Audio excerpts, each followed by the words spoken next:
Cette semaine, nous allons parler des œuvres de Didier Rousseau-Navarre. Bonjour Didier. Bonjour. Alors, vous avez des œuvres un petit peu particulières, en bois, on en a une ici. Concrètement, qu'est-ce que c'est? Alors, vous dites particulière, moi je les dirais très familière, sauf que vous n'avez pas été habitué à les voir. Lorsque vous mangez une cerise, à un moment donné, vous aurez ça dans la bouche, mais en beaucoup plus petit, ça s'appelle un noyau de cerise. Mon travail consiste, là ça paraît évident, à prendre un morceau de cerisier, de merisier en l'occurrence, et d'en dégager la forme du noyau, en l'agrandissant selon la limite que j'ai dans le tronc que j'utilise. Lorsque je fais ça, j'ai bien conscience de montrer ce qui est essentiel dans la vie.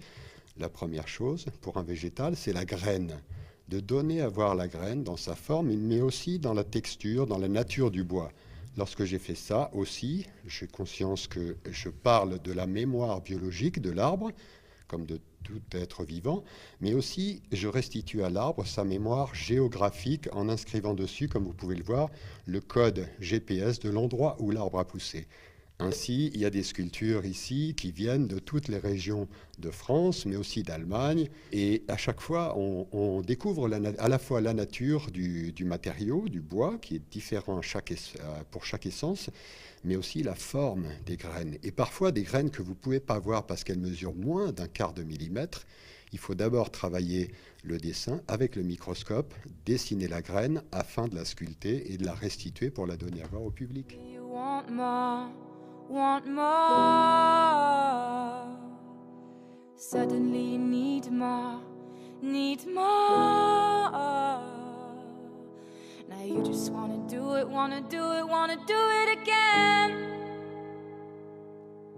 Yeah, you just wanna try, wanna try, wanna try it again. C'est quoi votre but à travers ça?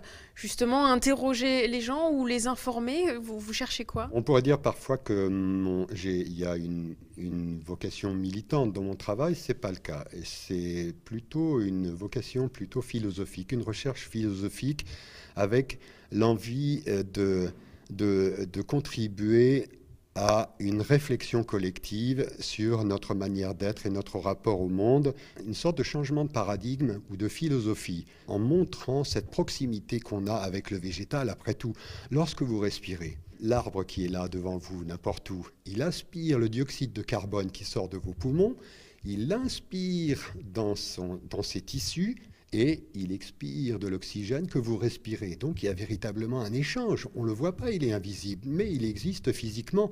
Et ces atomes de carbone que vous avez respirés, ou parfois sur des arbres séculaires, que des tas de générations de gens ont respiré, elles sont fixées là dans le bois. Donc il y a une part de nous-mêmes aussi dans ces sculptures.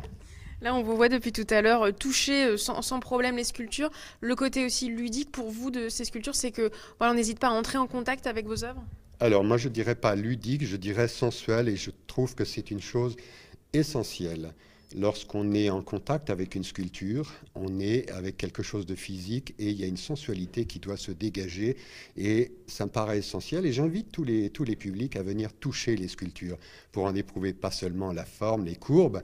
On pourrait être très non-voyant, prendre les sculptures et découvrir vraiment une sensation et là c'est une belle expérience à faire, mais aussi la chaleur, le froid, il y a des bois évidemment, mais il y a aussi des sculptures en bronze.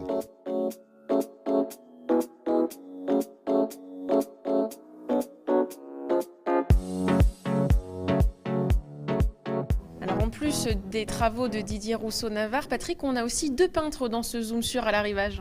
Effectivement, c'est la formule consacrée au Zoom, deux peintres ou des graphistes sur les murs, et puis la zone, la surface avec un sculpteur.